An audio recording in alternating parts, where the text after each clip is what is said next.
वालों ने नहीं बनाया है, इसको आपने बनाया है। इसको आप अपने हिंदू भाई, सिख भाई, क्रिश्चियन भाई के साथ मिलकर आपके पास बेरोजगारी पर कोई जवाब नहीं था, भुखमरी पे कोई जवाब नहीं है। एक ऐसा कानून लाओ जिसमें उलझा दो। मैं यकीन के साथ कहता हूं, इनकी कोशिश थी कि ये हिंदू मुसलमान हो जाएगा, तारीफ की जाए इस मुल्क की मिट्टी की, इसने इसे हिंदू मुसलमान नहीं होने दिया। रहमानी साहब, बाकी शरिया, हमें शरिया, हमारे तमाम पॉलिटिकल कॉमरेड चाहे किसी भी दल के हों, और सबसे बड़ी चीज है कि ये मंच, इसकी ताकत आप लोगों से, आपके लिए सबसे पहले तो एक इनकलाब जिंदाबाद आप लोगों के लिए, क्योंकि इस धूप में अगर आप हैं तो सिर्फ अपने लिए नहीं है, इस मुल्क की फिजा को बचाने। इनकलाब जिंदाबाद, इनकलाब जिंदाबाद, जिंदाबाद। मेरे प्यारे दोस्तों, मंच में हो या सामने हमारे हो, ये बहुत आसान लफ्जों में समझ लीजिए, ये जुल्म और इंसाफ के बीच की लड़ाई है। इसमें किसी का झंडा नहीं देखना है। सियासी एक ऐसी लड़ाई है जिसमें जुल्म के खिलाफ इंसाफ पसंद हर आदमी को सामने आना होगा। और ये मुसलमानों की लड़ाई सिर्फ नहीं है, ये लड़ाई हिंदुस्तान की पहचान को बचाने की है। मैं सीधी सी बात आपसे कहता हूं, मैंने सदन में कहा था मैं लंबी तकरीर में नहीं जाऊंगा।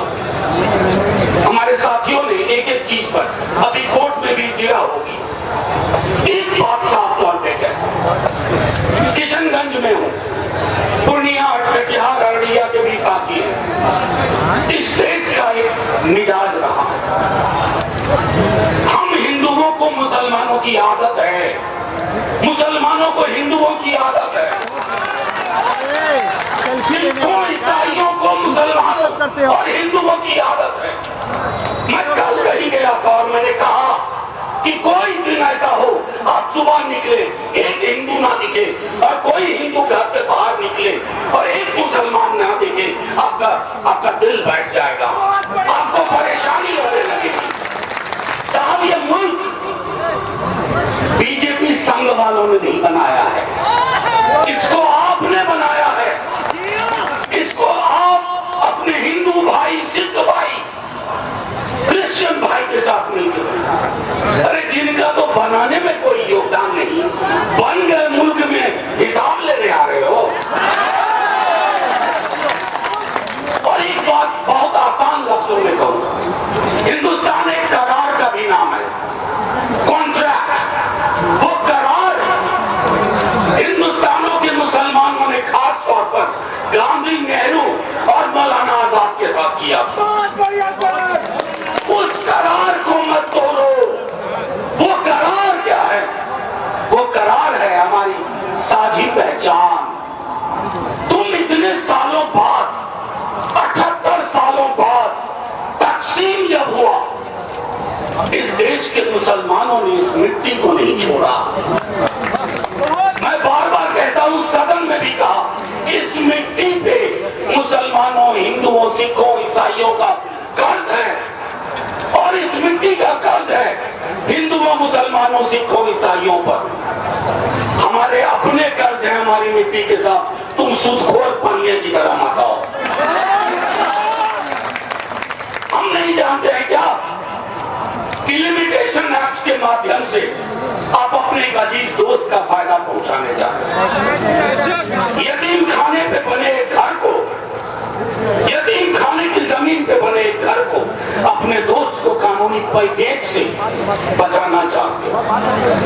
मैं सिर्फ इतना आप लोगों से फिर कई बार कहूंगा, इस देश का ये लड़ाई, हमारे कई साथी कह चुके हैं, ये लड़ाई एक दिन की नहीं है।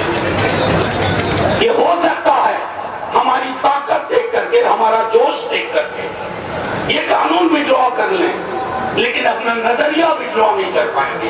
इनके नजरिए में नफरत है, इनके नजरिए में नफरत है। ये नफरत की सियासत करते हैं, लेकिन नफरत की सियासत के खरीदार अब कम होते जा रहे हैं। 35% आपको वोट मिलता है, 65% नहीं मिलता है। और वो 35 है, उसका एक बड़ा हिस्सा आने को तैयार है। क्या हम नहीं जानते हैं? आपके पास बेरोजगारी पर कोई जवाब नहीं था, भुखमरी पे कोई जवाब नहीं है,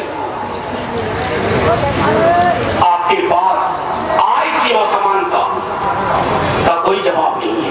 अमीर इतना अमीर क्यों होता जा रहा है और गरीब दिन ब दिन गरीब क्यों होता जा रहा है, इसका जवाब नहीं है।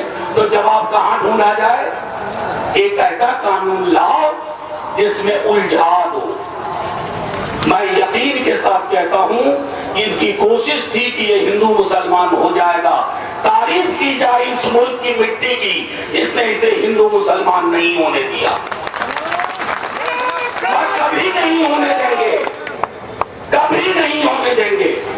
हमारे कई साथियों ने कहा, सदन में जो वोट है, दोनों सदनों में मुसलमानों के साथ हिंदू, सिख, ईसाई कांधे से कांधा मिला करके, क्योंकि हम हकीकत जानते हैं। हकीकत यह है कि एक सरकार जो हर मोर्चे पे फेल कर रही है, वो सरकार, जैसे अपने यहाँ एक कहावत है, मैं सहरसा का हूं तो पास का हूं, तो कहते हैं कि जिस खानदान का बेटा आवारा निकल जाए वो पुरखों की जमीन बेचता है, शराब पीता है, पुरखों की जमीन बेचता है, इनके पास करने को कुछ नहीं है। तो जो हमारे पुरखों की जायदाद है, तुम उसको बेचने का पेच लेके आ रहे थे और इसको लोगों ने समझ लिया।